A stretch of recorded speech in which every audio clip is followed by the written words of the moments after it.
Hello, I'm Elisa Zhang, and I am a physician as well as a life and money coach. Today, I'm going to talk about Warren Buffett's bet. Warren Buffett was at one point the richest man in the world, and he made his fortune through investing. So he is thought to be one of the greatest, if not the greatest investor in recent times. Back in 2008, he issued a challenge to the hedge fund industry, which he thought really charged really high fees for what they offered, and that their fund's performance really couldn't justify the fees. So he challenged them that their fund could not actually be just a simple plain old index fund. And Protege Partners accepted his challenge, and they made a $1 million bet. So the bet was basically that, like I said, the index fund would actually do better than whatever Protege would be able to come up with their hedge fund and investing. And so if you recall, back in 2008, that's actually when we had a recession, the stock market crashed. So initially, the bet actually started before all that crash happened. And so Buffett was at a loss in the beginning, and the hedge fund was actually doing better because hedge funds are a little better at, hedging. That's their strong suit.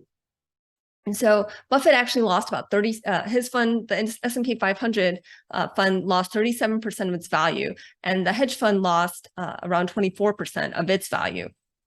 But then after time, the stock market began to recover, and it recovered and recovered. It did take several years, I think about 4 years, for the stock market to recover to the point where Buffett was ahead of the hedge fund, but this was a 10-year bet.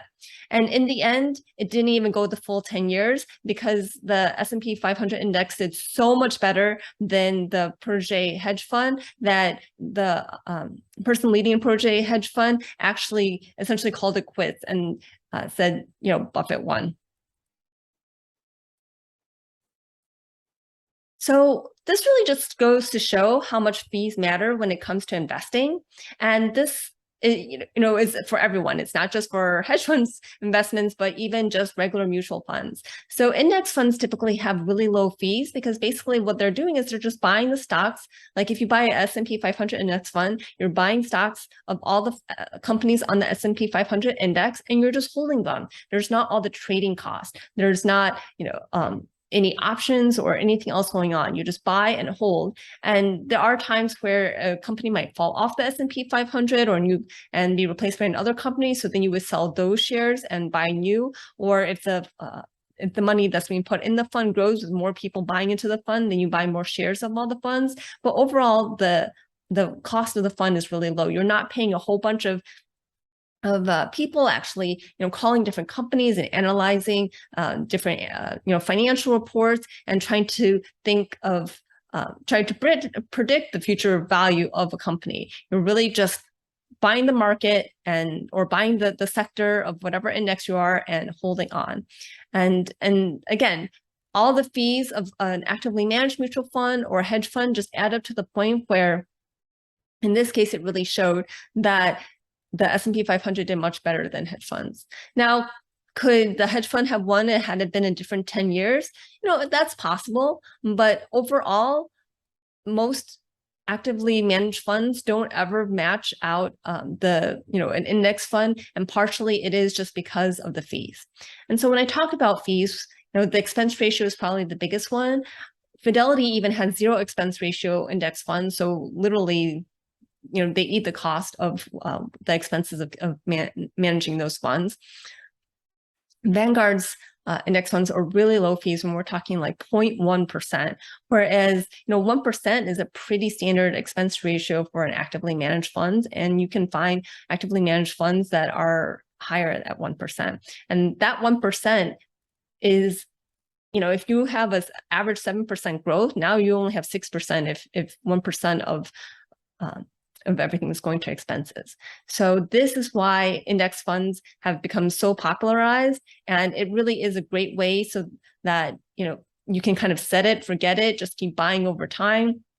And for the long haul, when you're looking at a horizon of 10, 20, 30 years, which we generally are when we think about financial independence or retirement, then doing something like a total market US stock index or S&P 500 index fund is a diversified group of stocks to go ahead and use that for your investing.